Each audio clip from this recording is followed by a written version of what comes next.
Fala, povo! Tudo bem com vocês? Tudo jóia? Bem-vindos a mais uma entrevista da semana. E nessa semana eu conversei com o Daniel, que veio para o Canadá e se tornou um xerife.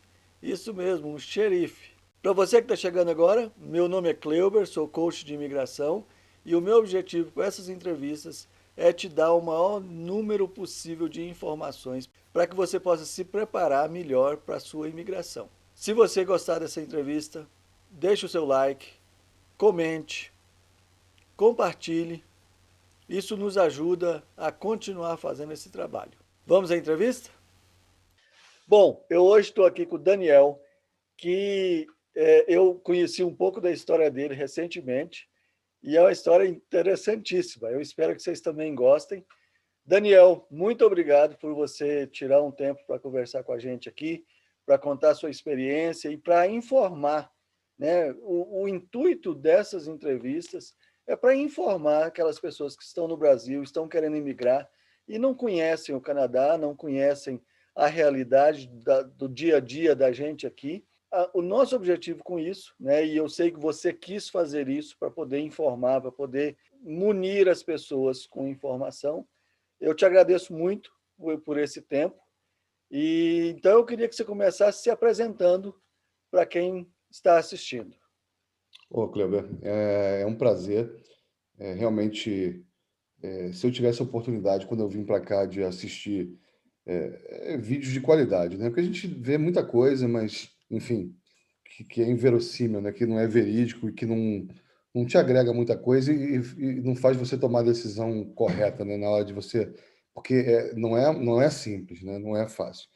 Bem, meu nome é Daniel. Eu sou natural do Rio de Janeiro. Eu vim aqui para o Canadá em 2015, né, junto com a minha esposa e meus 3 filhos. Né? Hoje, meu filho mais velho tem 20, vai fazer 27 anos. Ele casou aqui no Canadá, inclusive eu tenho um neto. Eu tenho 46 anos, mas eu já tenho um neto, netinho de 3 anos, de 3 meses.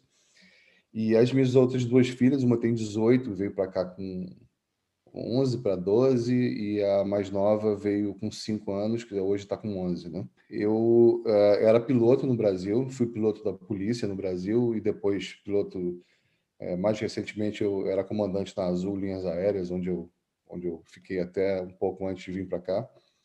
E aqui no Canadá eu resolvi voltar para minha área. Quando eu comecei a minha carreira de piloto, como foi na polícia, eu resolvi voltar para cá, para a área de law enforcement, né? Hoje eu sou o sheriff officer aqui na província de Manitoba, em Winnipeg. Que legal. Então, vamos começar a entender e conhecer sua história em melhores detalhes, né? Por que que, olha, você era um piloto comercial. No Brasil, quando você fala a palavra piloto, as pessoas já brilham os olhos, né? Isso, Também. isso Aqui tem um status, tem. Recentemente eu descobri quanta aeromoça, quanto comissário de bordo tem canal no YouTube, pilotos, porque isso, né, atrai. E você veio para o Canadá, né? Você abriu mão da sua carreira de piloto lá e veio para o Canadá. Por que que você veio para o Canadá? eu vim, a gente teve essa oportunidade de bater um papo antes, né? E foi o que eu te falei. A minha decisão de vir para cá não foi uma decisão para minha vida, né? Não foi assim, eu não tô. Porque eu tinha uma situação muito boa no Brasil. Eu era piloto, eu tinha negócio próprio, minha esposa era advogada. A decisão não foi como muita gente pensa, né? O cara quebrou no Brasil, o cara tá, vai embora para tentar uma vida diferente. A minha intenção foi dar um futuro melhor para meus filhos, né? Sair daquela, especialmente o Rio de Janeiro, né? Quem conhece o Rio, é uma cidade maravilhosa. O carioca é um povo acolhedor, o brasileiro em modo geral, né? Mas é uma cidade violenta, né? E eu tinha negócio, a gente já teve problemas, vários problemas com violência, com o nosso business no Brasil. E eu falei assim, não, chega, né? E eu também, eu sempre me considerei meio diferente, né? Assim, eu nunca consegui entender como é que o brasileiro, essa parte de, de educação, né? Educação no trânsito, educação, isso me incomodava muito. Eu sempre fui aquele cara que, eu não vou dizer certinho, porque eu não sou certinho, mas eu respeito as normas, as leis, as coisas. E o brasileiro, ele, infelizmente, ele não leva muito a sério essas coisas, né? Então, assim, isso foi me cansando, né? E eu falei assim, não, eu não quero esse futuro para os meus filhos. Então, essa foi a intenção, de vir para cá, né? E eu falei, ó, eu vou para lá, nem que eu tenho que trabalhar no McDonald's, ou não que trabalhar no McDonald's seja uma coisa ruim, né? Enfim, trabalho é trabalho. E principalmente no Canadá, né? Eu trabalhei 1 ano e 8 meses aqui na construção. Eu trabalhei na construção 1 ano e 8 meses, foi pesado, mas assim, o tratamento que você tem aqui é totalmente diferente. No Brasil, infelizmente, o pessoal chama de peão, né? Peão é uma coisa à margem, né? Marginalizado. Aqui não, aqui eu cansei de sair do trabalho sujo, vestido e ter que fazer alguma coisa, entrar num banco. E a primeira vez que eu entrei no banco, eu pedi desculpa para o gerente. Falei, olha, você me desculpa, eu estou assim. Ele falou assim, olha, desculpa por quê? Eu estou vendo que você estava trabalhando, né? Então, assim, é diferente. É Então, diferente. essa foi a minha intenção. A minha intenção foi vir para cá para dar um futuro melhor para meus filhos, criar eles num país que não é uma maravilha também, não. Muita gente acha que, pô, o Brasil é uma porcaria e o resto do Canadá, os Estados Unidos ou a Europa não é, Não é perfeito, não, né? não é perfeito, não existe isso, né? Mas, assim, eu estou muito feliz aqui. Eu não tenho vontade nenhuma, não me arrependo em nenhum momento de ter tomado essa decisão. Então, você disse que você começou sua carreira de piloto na polícia, né? Você já era policial. E foi isso que te levou a ser sheriff aqui, a buscar a carreira policial no Canadá também? Sim, isso eu tinha, antes de vir nesse planejamento para vir para o Canadá, eu considerei a possibilidade, né, de voltar para o law enforcement, como eu já tinha uma certa experiência, mesmo que não tão grande, mas assim, o que me levou, muita gente não entende, inclusive todas as entrevistas que eu fiz aqui de emprego, inclusive para o governo aqui, para o sheriff, eles sempre me perguntavam, mas vem cá, você piloto? Eles não entendem, né? Porque o piloto é bem remunerado no mundo inteiro, não é no Brasil, não é.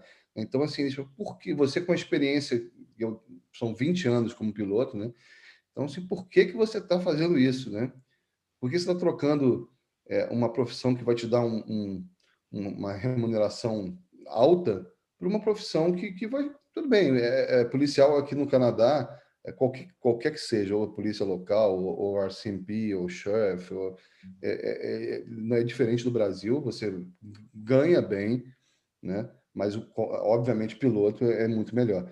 Eles não entendem. Eu disse, olha, eu sempre disse, eu passei 20 anos da minha vida vendo meus filhos crescerem no berço. Quando eu chegava em casa, eu disse, minha filha está maior. O cachorro já não me reconhecia mais. Quando eu chegava em casa, já latia, né? Eu até brincava com a minha esposa, assim, pô, a minha filha mais nova falava assim, mãe, é que o cara do porta-retrato chegou ali, né? Porque realmente você voa demais, você passa muito tempo fora de casa. E não era a minha intenção aqui. A minha intenção era realmente passar mais tempo com a minha família, né? Então, a profissão, mesmo que você trabalhe muito, você pelo menos você está em casa, né? Essa foi a intenção de voltar para o law enforcement, e é uma área que eu já tinha conhecimento. Eu sabia que essa minha escolha eu não ia me decepcionar tanto, né? Ou seja, eu não estava querendo navegar em novos mares, né? É uma coisa que eu já conheço, uma área que eu já conheço. Qualquer pessoa pode se candidatar a ser sheriff? Qualquer pessoa pode ser um policial, um sheriff? Sim, na verdade, não existe alguns requisitos, né? Isso depende. Quando eu me referir a sheriff ou a polícia, eu vou falar mais porque isso muda muito de província para província, né? Então, para dar uma ideia, e não vai ser todo mundo que vai querer vir para Winnipeg. Tem gente que quer mudar para BC, para Toronto, para Alberta, whatever. Então, assim, eu vou dar uma ideia mais geral, né? Existem alguns pré-requisitos, existe uma seleção, né? E para todos, sem exceção, tanto o RCMP como polícia local, como sheriff, como correctional officer, essa área de law enforcement, a seleção ela é bem complicada, né? Não é difícil. Eu vou te dar mais ou menos um exemplo do que aconteceu comigo. Você faz uma prova, né? Essa prova, ela normalmente, eu chamo até de concurso, né? Aquele competition, é uma prova de conhecimentos gerais, né? Você tem uma prova de inglês, de gramática, você tem prova de matemática básica. Para ser sincero, a prova não é difícil, não é, ainda mais para o brasileiro, né? Que o brasileiro ele tem o foco da educação no Brasil, eles focam muito no ensino e um pouco menos na relação interpessoal entre as pessoas, né? Mas assim, a gente vem com uma base boa do Brasil, o pessoal acha que o Canadá, a educação é boa, é pública, é boa, mas é diferente. Então a gente tem uma base boa aqui. O brasileiro ele vem para cá com uma base boa. Então assim, a prova foi relativamente tranquila, né? Depois dessa prova, eu fiz uma entrevista. Essa parte, na verdade, eu fiz essa entrevista 3 vezes. Eu fiz essa prova, esse processo seletivo, eu sempre, na entrevista, eu não dava certo. Uma vez, realmente, não deu certo mesmo, porque é óbvio, você tem que pesquisar, né? Antes de você fazer uma entrevista, você tem que saber o que você onde você está se metendo, vai na internet, dá uma olhada, né? Dá uma pesquisada.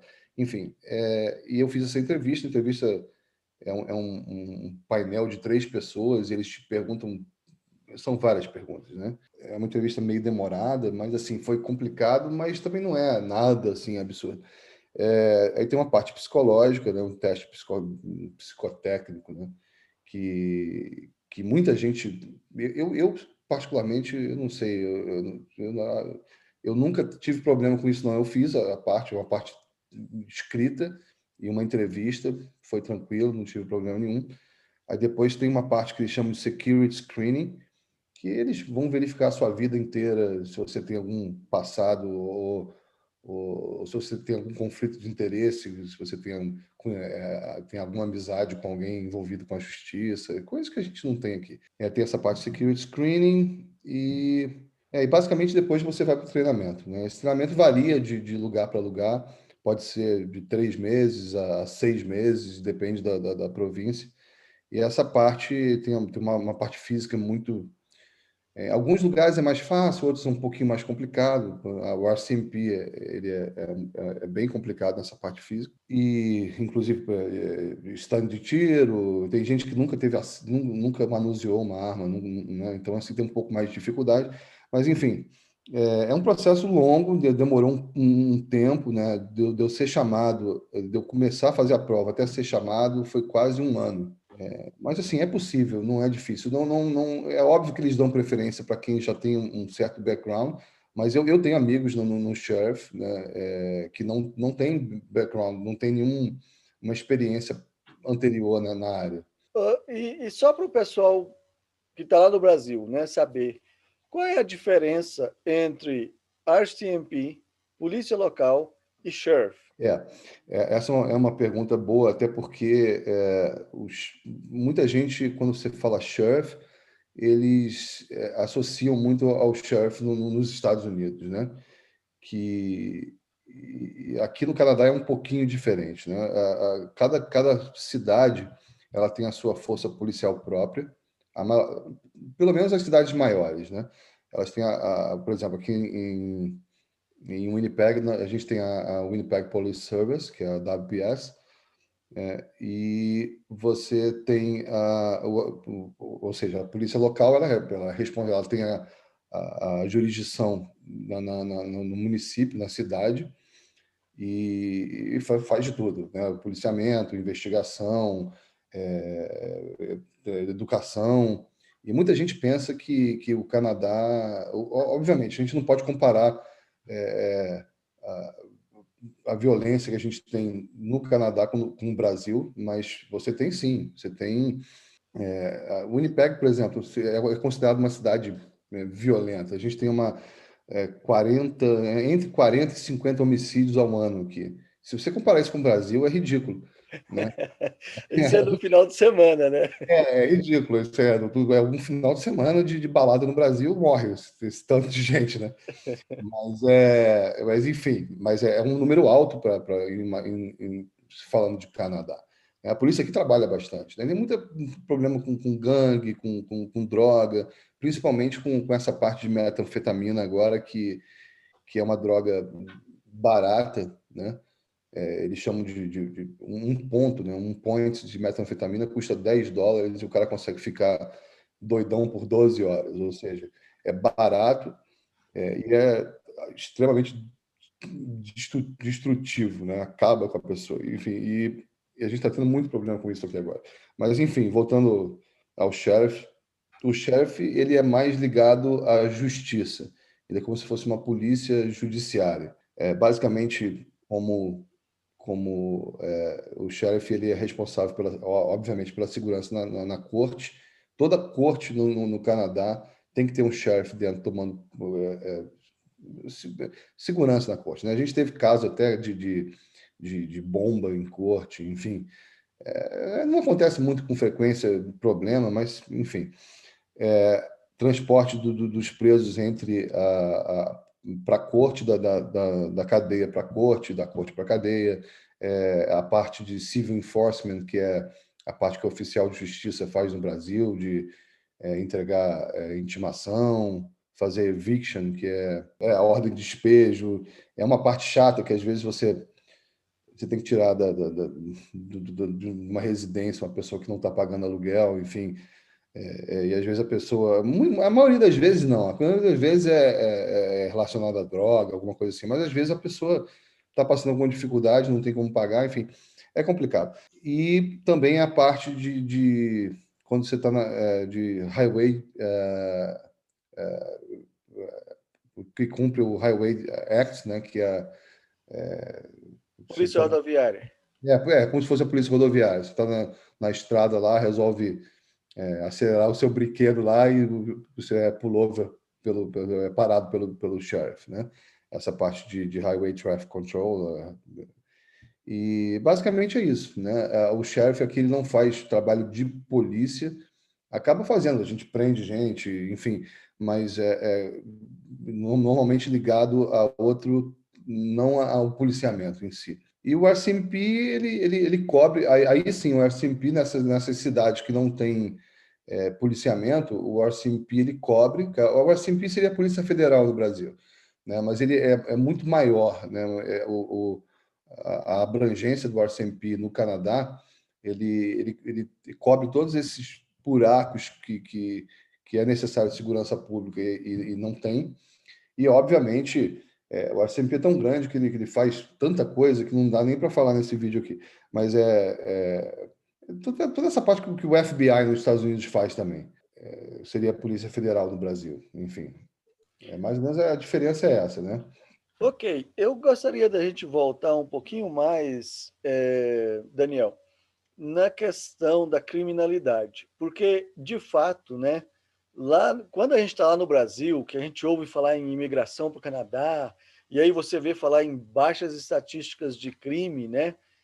Eu lembro que quando eu estava me preparando para imigrar em 2011, a gente leu, por exemplo, que a taxa anual de homicídio no Quebec tinha sido 11 homicídios. E naquele fim de semana, naquele fim de semana que a gente estudou isso, houve uma chacina na cidade metropolitana de Curitiba, chamada Fazenda Rio Grande, onde 19 pessoas foram mortas naquela chacina. E aí, tipo, num fim de semana, Fazenda Rio Grande, que é uma cidade pequena, é uma cidade de interior do Paraná, bateu o recorde de uma província inteira em um ano inteiro, né? Então a gente fica, nossa, o Canadá é tão bacana e tal. E aí, quando a gente vem para cá, né, eu tenho essa impressão, né, que a gente é bombardeado tanto com crime nas É, notícias, né? Eu sei, tem um fator que quando a ocorrência, a frequência é menor, cada ocorrência recebe destaque, né? não, com Se você certeza. passa aqui um mês inteiro sem um assassinato, no mês seguinte você tem um assassinato, aquilo vai ser manchete de jornal com certeza, né? Mas eu queria que a gente falasse para o pessoal que está lá no Brasil que não é bem assim. O Canadá não é um lugar perfeito. Aqui a gente tem crimes hediondos do mesmo jeito, né? Com A gente certeza. tem tráfico de drogas, que você já comentou, a gente tem estupro, né? A gente tem violência doméstica do mesmo jeito, né? Não é, infelizmente, o Canadá não é um lugar onde os seres são mais evoluídos, né? Justamente, é. Essa é a impressão que dá, né? Assim, o ser humano continua sendo ser humano em qualquer lugar do mundo, né? Pois é, eu queria que você me ajudasse a desmistificar isso daí. Assim, nós não precisamos também jogar o Canadá no lixo, né? Mas Não, não. Não, até porque não dá. Estatisticamente, a gente não vai conseguir fazer isso, né? Enfim, eu vou falar mais, como é a minha área, eu vou falar mais do que eu sei em Manitoba, né? E a realidade é bem parecida nos outros lugares também. O que acontece óbvio, a gente não tem como comparar o Canadá com o Brasil, é bem diferente. Mas o que acontece? Aqui a nossa média varia entre 35 a 45 homicídios ao ano. Eu vou te dizer assim, bem por alto, que bota aí uma média de 40 homicídios por ano, talvez 90% deles sejam ligados a gangue, drug related, né? São eles se matam entre si, né? E você aí sobra um pouquinho aí para um sexual assault, que o cara estuprou alguém e para evitar que, enfim, que fosse descoberto, matou a vítima, e outras coisas inerentes ao ser humano, né? Enfim, uma briga de bar, eu não sei, qualquer coisa diferente. Mas 90% disso é ligado a gangue, né? E entre si, eles se matam entre si por controle de distribuição de droga, ou até mesmo por alguma discussão que ficou, né, por causa de uso de droga, que ficou mais intenso e acabou resultando nisso aí. Aqui em Manitoba, a gente tem um problema, né, botar entre aspas, porque Manitoba a gente tem uma quantidade muito grande de Aboriginal, né, e não, de forma nenhuma, inclusive na polícia, no sheriff, eu tenho vários amigos que que são descendentes que são o povo daqui, os canadenses reais, né? De forma nenhuma eles são melhores ou piores do que ninguém. Mas a história é como o negro no Brasil, por exemplo. Infelizmente, né, você vê a condição social da população negra no Brasil, eles estão abaixo na condição social por um fator histórico, né? Então, esse fator histórico a gente tem no Canadá aqui, só que não é com o negro. É engraçado, por exemplo, no Brasil, no Rio de Janeiro especificamente, se você estiver andando na rua, né, com uma pessoa que não é questão de preconceito, isso eu nem sei te explicar. Você está andando na rua, meia-noite, num lugar deserto, aí você vê uma pessoa negra aproximando de você, você fala, ai meu Deus, será pode ser que eu tenha algum problema? Infelizmente, é ridículo, mas é a realidade. Aqui, se você está andando no Winnipeg, na rua, e você vê uma pessoa negra se aproximando, cara, não tem o menor problema. Agora, se você vê um aborígene, a pessoa já fica um pouco mais, porque é a realidade daqui, né? Infelizmente, isso não foi no Canadá inteiro, com aquela residential schools, né? Eles tiraram eles acabaram com a cultura eu não gosto de falar índio, porque aqui no Canadá você sabe que eles não tratam como índio, né? Porque é meio pejorativo. Mas, enfim, para os nossos amigos brasileiros, a gente pode falar desse jeito que é mais fácil de entender. Eles tiraram as crianças da família, ensinaram uma língua diferente, que é o inglês, e eles não tinham contato com a família. Então, isso é uma condição social. Então, o que acontece? Eles perderam a cultura, né? Hoje em dia, a grande maioria deles tem problema com álcool e droga, né? E isso vai passando de geração em geração, e é difícil de você, né? Então, o que acontece? A maioria da, da, da, da, dos índios, né, que hoje eles têm o que eles chamam de FASD, Fetal Alcohol Spectrum Disorder, alguma coisa assim, que é uma doença que quando a mãe usa uma quantidade grande de álcool, a criança já nasce com uma propensão a ter o mesmo problema, tem dificuldade de atenção, ou seja, é uma coisa que evoluiu de uma tal maneira que para consertar isso vai demorar. Então, assim, inclusive, se você for a população carcerária aqui em Manitoba, 90% ou mais até são de First Nations, né? de índios, né? O que é uma pena, enfim. É, isso não limita o ser humano, né? Você tem aqui exemplos maravilhosos de First Nations que se destacaram porque conseguiram quebrar esse ciclo de alguma maneira, né? Enfim, mas a gente continua tendo aqui esses mesmos problemas. Se você for como chefe, eu acompanho julgamentos na corte e tem cada coisa que você não acredita. Você fala, porra, como é que pode uma pessoa fazer isso com um outro ser humano, né? Coisas bárbaras, assim. Então, assim, existe sim. Mas é óbvio, quando eu cheguei aqui no Canadá, eu ainda tinha meu negócio no Brasil, eu não tinha vendido ainda, então eu tinha que controlar minhas coisas pelo computador. Então eu não tinha carro, eu andava de ônibus, eu entrava com o meu computador no ônibus, sentava lá e ficava mexendo no meu computador. O meu celular, eu ando com o meu celular aqui na rua. Não é porque eu sou policial, eu nem ando, a gente nem anda armado quando não está a serviço aqui. É diferente do Brasil, né? Mas assim, eu não tenho preocupação nenhuma com isso.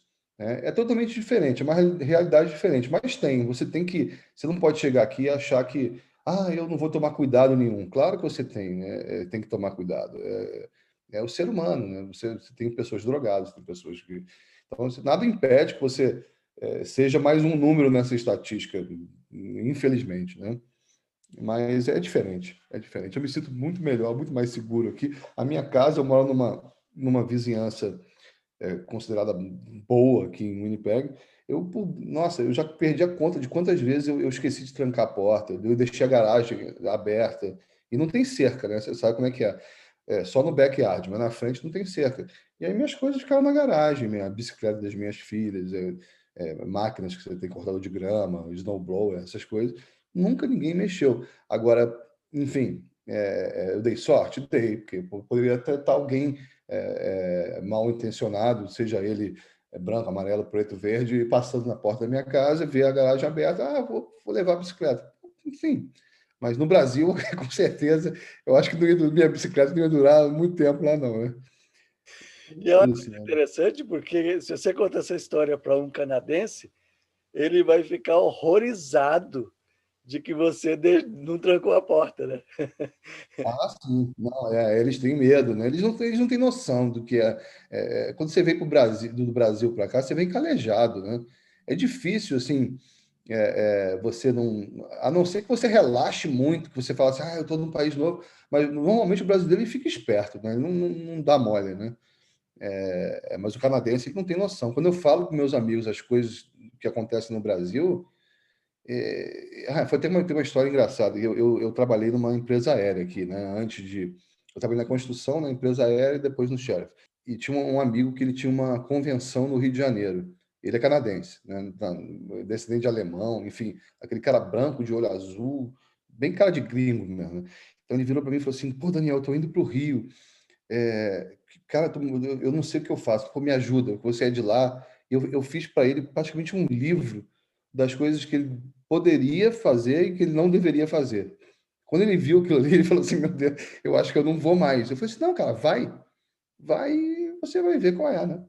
E ele foi, passou uma semana lá. Quando ele voltou, ele bateu na minha sala lá. Eu falei assim: Opa, e aí, como é que foi a viagem? Ele falou assim: Cara, o que você está fazendo aqui no Canadá? Eu falei assim: Como assim? Não, porque, cara, eu fui para tua cidade, a comida é maravilhosa, as praias são lindas, o pessoal é bacana, eu não vi nada demais. Eu falei assim, cara, tu deu sorte, né? Eu não sei. Eu também morei na minha vida inteira no Rio, assaltado, eu nunca fui. Mas eu tenho um amigo que foi assaltado 3 vezes no mesmo dia. E Dá vem para cá, saber. deixa eu te perguntar uma coisa, a título de informação, né? Nós não queremos detalhes. De repente, para quem está lá no Brasil, né, pensando o que eu posso fazer no Canadá, né? Essa frase, né? Se der tudo errado, eu vou para o McDonald's. ela é comum, né? Todo mundo Não. fala isso, né? Ah, eu vou lavar prato, né? Acho que ainda tem muito da cultura do imigrante legal que vai para os Estados Unidos, né? E acaba no fundo de um restaurante lavando prato lá, como se fosse um condenado. Mas e para a questão de planejamento, né? Compensa ser policial no Canadá? Como é que é? Porque a gente ouve muito lá no Brasil, né? Não existe reconhecimento, nem o reconhecimento moral, quanto o reconhecimento financeiro, né? A compensação financeira de um policial. No Canadá, como é que funciona isso? Você é respeitado pela população? Quando as pessoas te veem uniformizado, por exemplo, você é respeitado, você é cumprimentado às vezes, e financeiramente falando, é uma carreira que, sim, você pode sonhar em ter um bom carro, você pode sonhar em ter viagens, como é que funciona? Essa é uma excelente pergunta. Na verdade, assim, se você comparar com o Brasil, infelizmente no Brasil o policial ele é policial por amor à profissão, né? Não é pelo dinheiro, porque realmente eu tenho conhecido no Brasil muitos amigos na polícia ainda e alguns até de alta patente que meu salário é vergonhoso, né? É por isso que você vê até no Brasil muitos policiais honestos, né? Eles têm, às vezes, trabalham com segurança em alguma outra coisa, ou tem sempre um side job, né? Que a gente chama aqui para compensar. E aqueles que não têm, enfim, alguns resolvem fazer algum ter essa renda extra de uma maneira que não deveria, mas enfim, isso aí não tem nada a ver com o policial no Brasil, isso aí tem a ver com o caráter do ser humano, né? Aqui no Canadá, é, obviamente, existem profissões como médico, advogado, até enfermeira formada, né? Que eles ganham muito bem. O policial aqui, ele ganha bem a nível Canadá, né? Você vê que a média, né, de você, dependendo muito da província, isso depende muito do lugar, mas você começa aqui como rookie, né, como na parte da instrução, a média de US$ 30 a hora, e isso que dá em torno aí de uns 63, US$ 64 mil ao ano, e vai até, enfim, o policial já após 5 anos de carreira ou mais, tem policial que ganha mais US$ 100 mil ao ano, né? Isso a nível Canadá é um salário alto, né? Um salário bem alto. E é recompensado, né? Hoje em dia você tem, mas isso aí não é no Canadá, isso é a nível mundial, né? No Brasil, a polícia ela não é muito respeitada pela população, porque a população não tem a confiança que deveria ter na polícia, em parte também por culpa da corporação, enfim, mas a grande parte mesmo porque é do povo, né? A violência que a gente vive, a polícia, ela vive num estado de guerra lá, então acontece, né? De a polícia acabar e o preparo dos policiais lá é diferente, né? Dos policiais normais, né? Eu não estou falando de um batalhão especializado como o BOP ou como o GAT, ou enfim, no Brasil. O que está acontecendo isso a nível mundial hoje é que tem esse movimento anti-polícia, né? Isso acontece aqui no Canadá, acontece nos Estados Unidos, ainda é bem pior. Então, você sempre tem, né, como eu chamo, você sempre tem idiota para tudo. Então, tem gente que acha que a polícia ela é contra. E acontece realmente, né? Acontece. Você vê nos Estados Unidos, não todos os exemplos que eles colocaram aí na mídia, mas acontece aquela violência policial contra o negro, e às vezes sem motivo nenhum, apenas pela cor da pele, o que é absurdo. Existe isso, sim, claro, e a gente tem que ter muito cuidado na hora você não pode misturar as coisas, né? A polícia ela é para proteger e servir independente de qualquer coisa. Então, aqui no Canadá, eu nunca, na verdade, nunca fui nunca... Óbvio, né? Se você está andando numa vizinhança, que aqui a gente tem North End, que é uma área da cidade que é conhecida como, né, uma área mais carente, que tem muito problema de gangue. Óbvio que você, às vezes, está dirigindo por ali e você sempre, alguém passa e mostra o dedo para você, mas é porque o cara não gosta da polícia por outros motivos, né? Não é, mas eu nunca tive esse problema aqui, não. Normalmente, você vai tomar um café no Tim Hortons ou no McDonald's, alguma coisa assim, e sempre tem alguém que vem e fala, obrigado pelo seu serviço, esse tipo de coisa. De uma forma geral, a polícia ela é bem reconhecida aqui. E, porque eu acho que a maioria dos policiais aqui, eles vestem essa coisa de servir a população, né? E não é só o policial armado que entra, que dá tiro, que prende. É parte do trabalho do policial também. Às vezes você salva vidas, né? Às vezes a pessoa tem um problema na rua e se o policial está ali, quem vai prestar o primeiro socorro é o policial, né? Antes de chamar os paramédicos, enfim. E a parte de servir a população no sentido de você trazer a população mais próxima à polícia, para desmistificar essa imagem da polícia como uma, alguém que tolhe direitos, né? Que, enfim. Agora, em matéria de compensação financeira, compensa, sim. Aqui, graças a Deus, assim, o Canadá ele é um país que você tem uma, eu costumo dizer que é uma social-democracia, né? Então, você é um parlamentarismo, mas enfim, você tem essa, não existe assim, uma disparidade muito grande, né? O mesmo restaurante que de repente o cara que trabalha na construção aqui, que por sinal também ganha bem, o mesmo restaurante que ele frequenta, o advogado frequenta também. De repente, o tipo de champanhe que ele vai pedir vai ser diferente, mas né, você não tem essa. No Brasil, o cara que trabalha na construção nunca que vai comer no mesmo lugar do que o advogado costuma levar a família dele para jantar. Então, assim, o dinheiro que a gente ganha aqui é suficiente para você ter uma casa, é suficiente para você ter um bom carro, é suficiente para você conseguir, de repente, viajar para o Brasil uma vez por ano, ou até duas, ou de repente, que é uma coisa que eu gosto de fazer aqui, não agora na pandemia, mas sair um pouco desse frio aqui no inverno e ir para o México, para a Jamaica, para Cuba, qualquer lugar quente, né?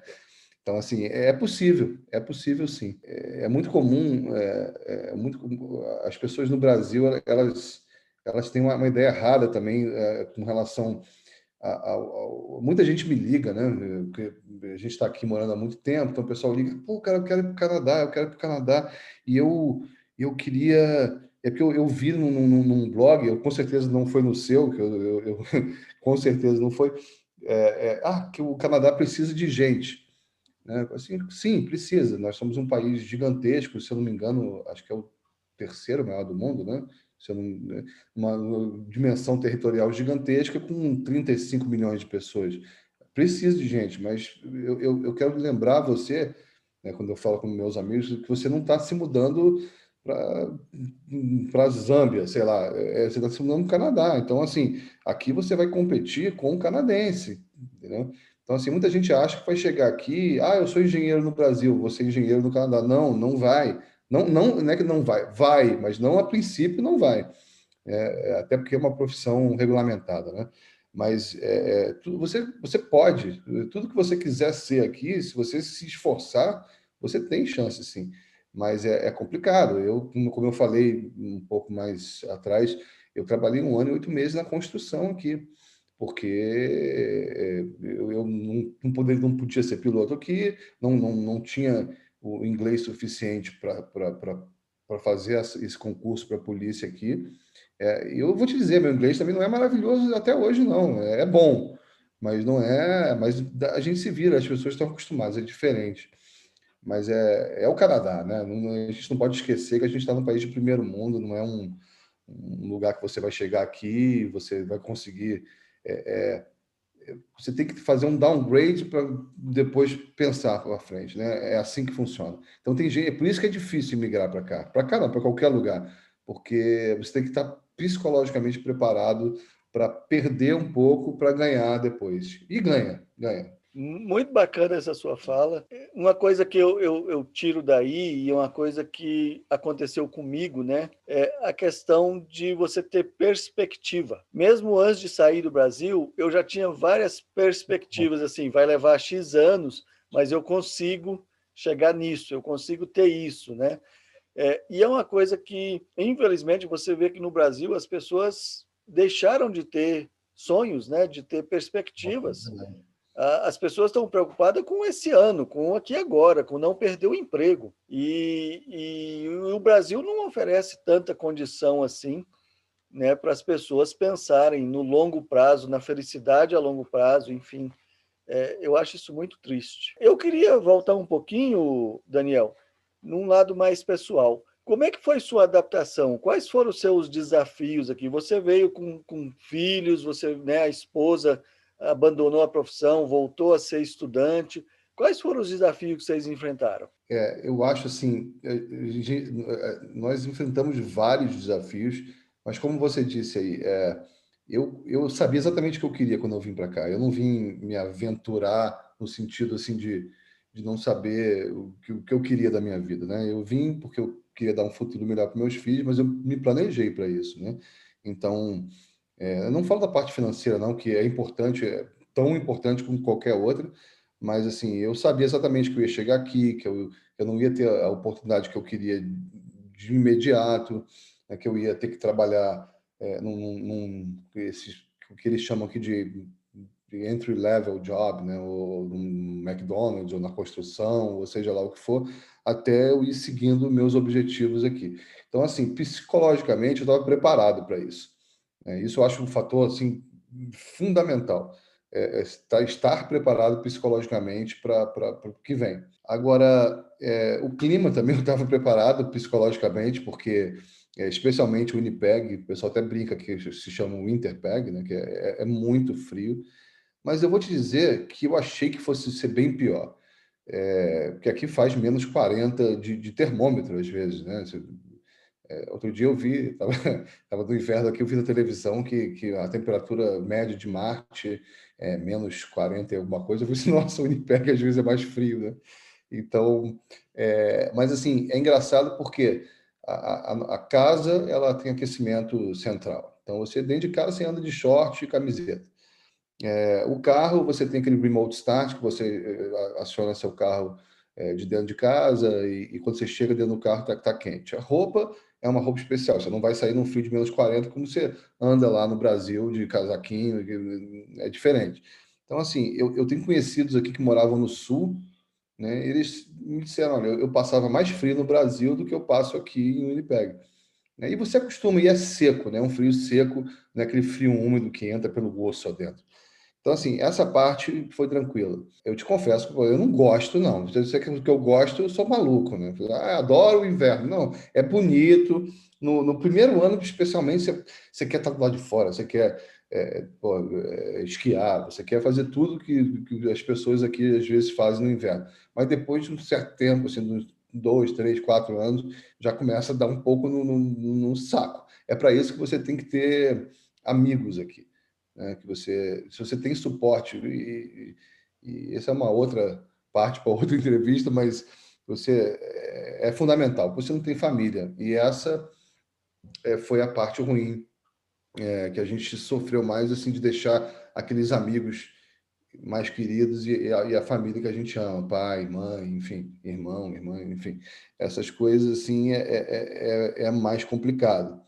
Mas enfim, a gente não pode ter tudo, né? Então, assim, foi uma opção que eu fiz pela minha família, pela minha esposa e meus filhos, e valeu a pena. A gente consegue. Meu sogro acabou de falecer, né, infelizmente, mas minha esposa está até no Brasil para lidar com as coisas deles lá, para ajudar a mãe. Mas, assim, meus sogros vinham para cá direto, a minha tia, que eu considero como mãe, vem para cá, passa 6 meses com a gente, 6 meses no Brasil, enfim. você ainda consegue, né, administrar isso um pouco, né? E você, quando tem tempo, também quando tem dinheiro, você consegue voltar para o Brasil, passa lá 15 dias, enfim. Tudo é administrável, mas ficar longe da família, longe dos amigos, para mim foi a parte mais complicada. De resto, eu estava psicologicamente preparado. Às vezes você fica meio assim, ah, meu Deus, pô, porque é diferente, né? Eu adoro praia, então aqui não tem praia, tem praia de rio e tem uns lugares maravilhosos, tem lugares que você fala, nossa, parece que eu estou realmente no mar. Mas é diferente, né? Enfim, eu gosto da praia de água salgada, aquela coisa toda, mas enfim, você não pode ter tudo, né? E não me arrependo. Só o fato de você poder ir numa praia dessa, largar todas as suas coisas, inclusive seu celular, as suas coisas, e ficar na água com seus filhos brincando e voltar e suas coisas estão no mesmo lugar. Eu me lembro que a última vez que eu fui na praia no Brasil, antes de vir para cá, eu fui, deixei me roubaram meu chinelo havaiana. Eu tive que voltar para. Estou te falando sério. Eu tive que voltar para casa a pé, Pé no chão. descalço. É. Então, assim, isso não tem preço, né? Então, assim, quando você para pensar nisso, você vê que você fez a coisa certa. Minha última pergunta para você é o seguinte: quais suas dicas para quem agora, né, ouvindo essa entrevista, começou a pensar, cara, eu quero ser policial no Canadá.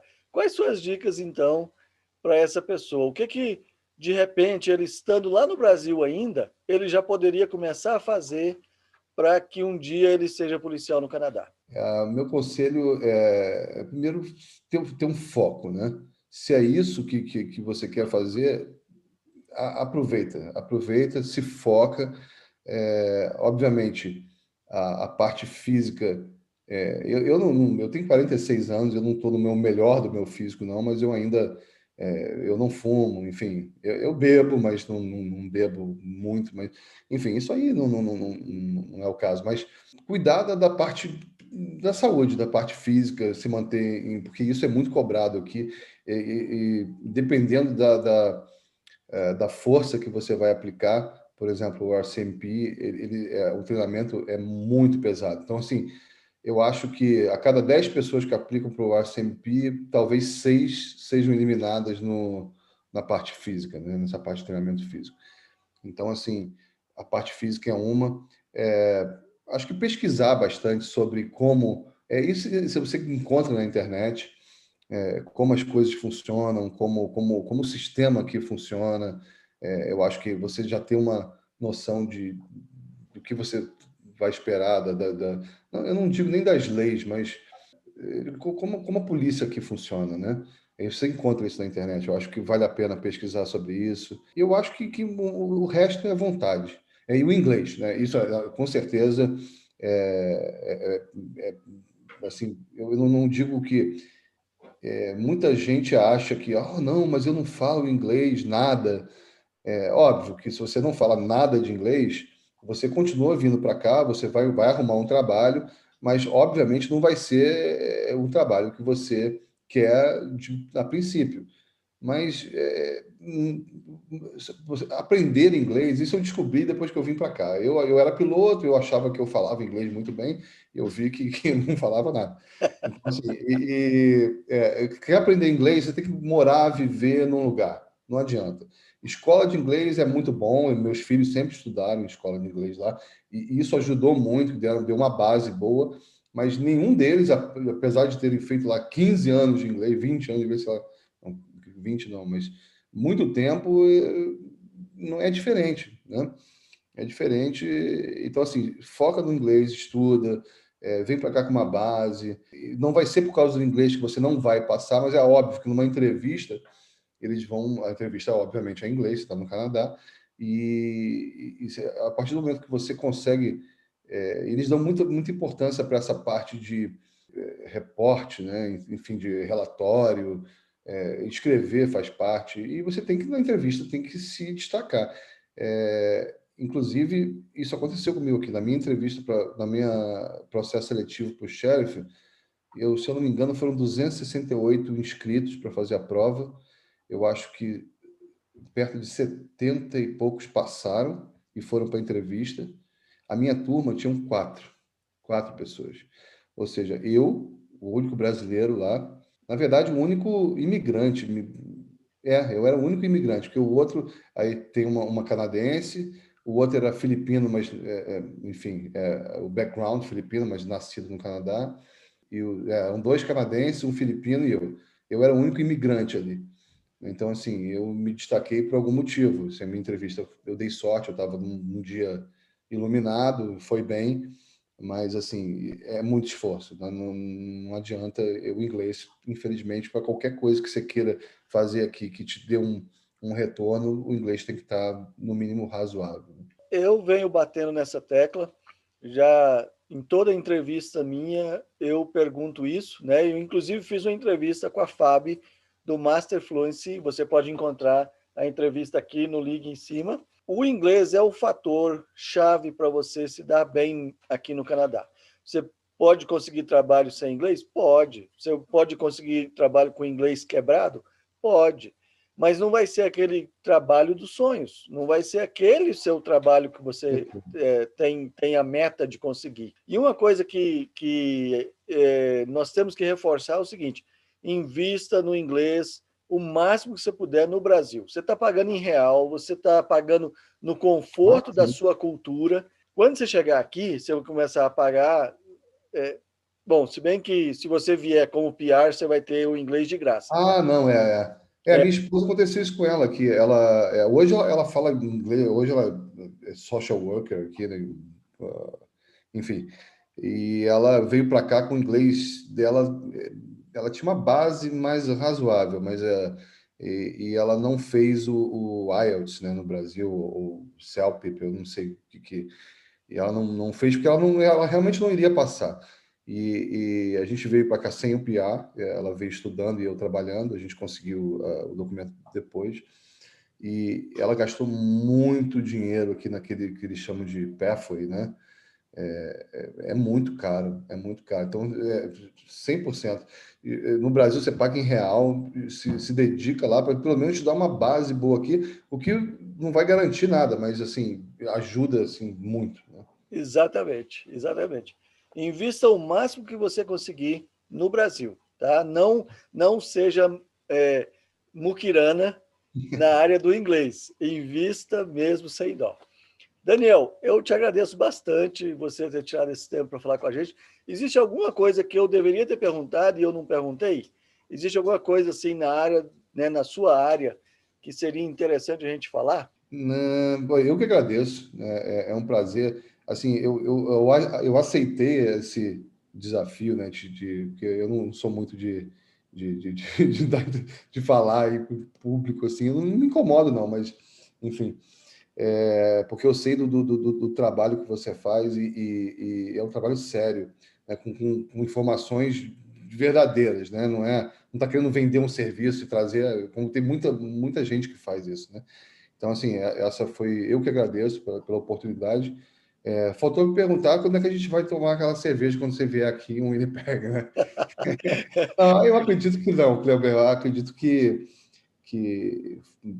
cobriu bastante, né? Acho que deu para o pessoal ter uma ideia mais ou menos do que é o law enforcement aqui, das diferenças enfim, o que esperar se a pessoa quiser aplicar nessa área aqui.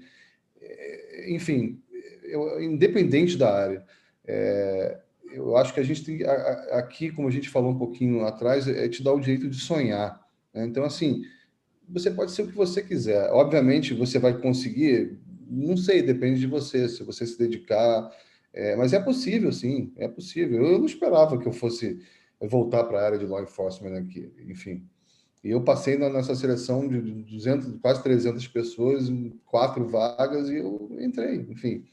E não sou melhor do que ninguém, não. Meu inglês também não é maravilhoso, não. Hoje em dia, às vezes, eu tenho que. Para a gente é mais difícil, eu tenho que prestar atenção 10 vezes mais do que um canadense precisa, né? Para não fazer nenhuma besteira, ainda mais numa profissão dessa, né? Então, é complicado, mas é possível, sim. Então fica para vocês, olha, a promessa né, de eu pagar uma cerveja pro Opa, aí Daniel sim. lá na Fort Garry. Vamos lá tomar uma cerveja sim. Daniel, muito obrigado. Eu te agradeço bastante você ter tirado esse tempo para falar conosco. Vindo a Calgary, você já sabe, né, tem aqui um cantinho para você. Tá joia? Opa, isso. Obrigado. Um Vou abraço. com certeza. Grande abraço. E é isso aí. Eu espero que vocês tenham gostado. Como o Daniel disse, né, é muito importante a preparação psicológica para vir. Por isso é que eu resolvi me tornar coach de imigração. Porque só nós que já passamos por esse caminho da imigração, da adaptação aqui no Canadá, sabemos o que envolve isso, né? A imigração é muito mais, vai muito além do que conseguir um visto, fazer as malas e viajar. É preciso estar bem preparado para isso. Então, se você não se sente seguro, se você está buscando se preparar melhor para a sua imigração e quiser conversar comigo, fique à vontade.